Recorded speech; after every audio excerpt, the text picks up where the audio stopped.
Hey, it's Matt, BlindGuysGarage, and today we're working on vintage air on our 69 Chevelle with an LS that we just swapped into her. There she is, fender mats all on her. I went and dug them out, so here we are. So now let's bring you in, show you where we're at so far, and yeah, we're gonna do some vintage air. We want some cold air conditioning. Man says he drives a black car, black interior, and yeah, he wants to be cold, not hot. I don't blame him. So let's get started. All right, so to start with, here we go. Vintage Air AC compressor kit. Actually, this is not Vintage Air. This is actually LSS, which is LS Simple. Fantastic parts, fantastic guy. Murphy's an awesome dude. So this kit comes exactly as you see it, sitting on the motor. It comes pre-put together with all the spacers and everything. See how it's got spacers and all shimmed out properly and all, with these little black plastic nuts on the back side of the bolts here. So yeah, it's a... I was gonna video installing it, but it's so simple that if you can't do that, you don't need to be doing this job. If you can put an LS in this car, you can put that AC system on. If you can change your brakes, you can put that compressor housing on there. It's that simple. So now we'll get into the next part, which is the condenser. We ended up ordering a universal condenser kit from Vintage Air because nobody had the one for the 69 in stock. Why? I don't know, but they didn't. So here we go. Bring it in here. It does mount to the factory Chevrolet hood bracket. I mean the hood release bracket. You see the condenser's already kind of sitting in here. Let's get down here a little lower. Let's flip this guy out of our way so we don't have to work around it. And it mounts down here in the lower core support right here as a universal bracket. Just to mount her up, let's see if we can show you where we got it. So it just got two little bolts that mounts to the condenser itself, and then a little universal bracket, which I've already pre-drilled a hole on this side. Let's move to this side. And I've already put a bolt in on this side. Oh, wrong hole, right there. Already put a bolt in on this side, so that's all we're gonna do. That's what I've done so far. See if I can get this bolt out real quick. This bolt's a little long. I have to get a couple shorter ones because I don't have anything short enough right this moment on hand.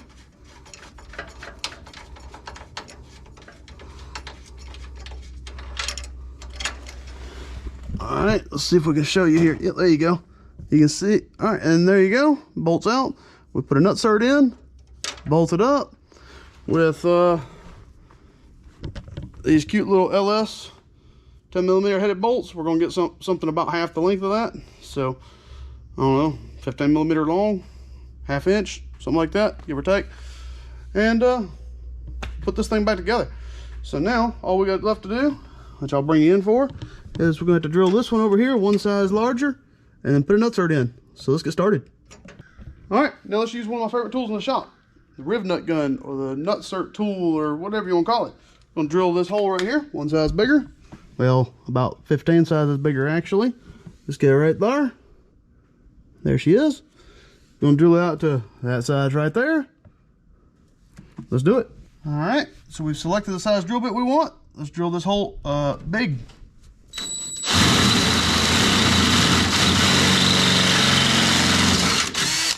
Okay, the hole's been drilled. All right, now we'll install our nutsert onto our nutsert tool. It just threads all the way down, just like that. Then you'll open the tool up, like so, and tighten it down a little farther.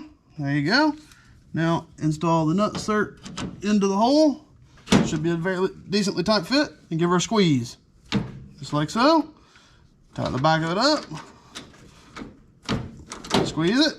Tighten the back of it up. If it doesn't easily squeeze, don't force it. Now, unthread it.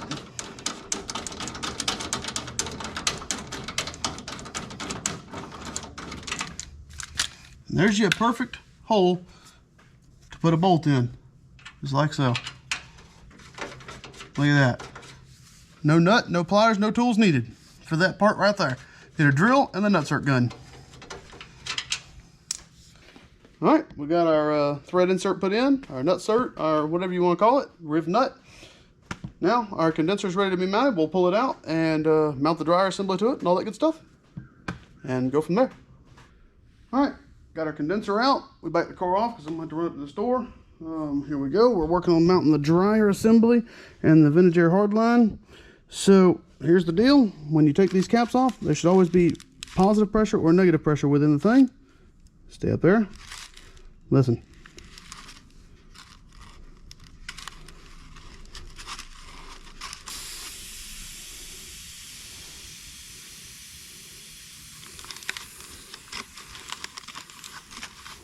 That's a good sign. It means our system's good. It means it holds pressure. That's what that means. So now we'll drag this line right here down. We'll have to work him in. All right, I have to kind of weasel him in there. See if we crack this line loose, if it'll help us a little bit. Let's see here. There you go. Don't tighten that nut until you're ready to be done here. Because now, we'll wiggle him in there. Oh yeah, don't forget to wipe peg oil on the O-rings. So I had a little peg 46 we wiped on him. Now we're going to tighten this guy up. And now this system is sealed back up again. And now all we got left to do is this one up here. But we're not ready to do him yet. So now this condenser.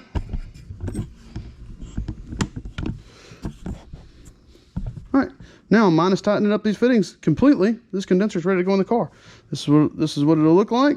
We'll tighten up that nut right there. Tighten up these tube nuts here, and here. And this thing will be ready to drop in. So now, I'm going to run to the store, get some shorter M8s. I think they're M8s. Get some shorter M8s, and I'll be back. All right, a little bit bright outside, but editing a video on this car and realized we never finished installing the condenser. So let's show you where we're at and what it looks like all finished up, and then we'll go from there. So first things first, and if you'll look in here, you'll see condenser mounts into the factory brackets. I've already showed you that. I know I did. And then your dryer assembly right here mounts in, and your high pressure, or sorry, your low pressure switch mounts to the dryer assembly. Pretty simple and easy right there. Metal line. Now let's go to the bottom. You can look kind of through the grill and see some of it right there, all the line system there. Now let's, all right. So here's the lines that come off the dryer and off the line here. Come over to right here. They tuck. This kit worked really nice. This is actually, what does this wire go to? Oh, that goes to these front marker lights up here. Okay. So as you can tell, these wires here drop in. They look, I mean, not wires, these lines here drop in. They look nice. And then the brackets mount down here on the bottom. I mean, it's really a simple install. Installing a condenser in an old classic car. I used nut certs. You could have just drilled it and put nuts and bolts, but I like the nut cert idea. It looks nice, and if you ever take it apart, you ain't gonna fight with nuts on the back of it. And then that pretty much installs the condenser. See, on this side, it's the same way. Little universal bracket, mounts straight in, bolts to the lower core support with a nut cert in, and like a 13 mil headed bolt. And that covers the condenser side. And like I said, on the compressor side, you can't install the compressor. You shouldn't be working on it. It's easy. If you use that LSS bracket setup that I used, I will link him in the description for parts. So there you go. That covers up the condenser side of this install. Pretty easy. And next we're going to run some lines and do some other stuff. So my other videos are a little scrambled because I didn't video as proper. So you'll see us right here checking back with you and showing you some other stuff that we did. All right, well, I guess that's the end of this one. So there you go. And as you can see, the car is actually finished. It's ready to go home. So looks nice. Swap's done. Now check back with us for more video on this car because there's a lot more coming. I do have a lot of video for it, like I said. So front to back, vintage air, Dakota Digital, LS swap, fuel system, all that good stuff. So, and then at the end, we're going to do a full what's needed to LS swap this car. And I'm going to explain every single part that I purchased for it and go from there. So as always, like, share, comment, subscribe, all that good stuff. And catch y'all on the next one. Later.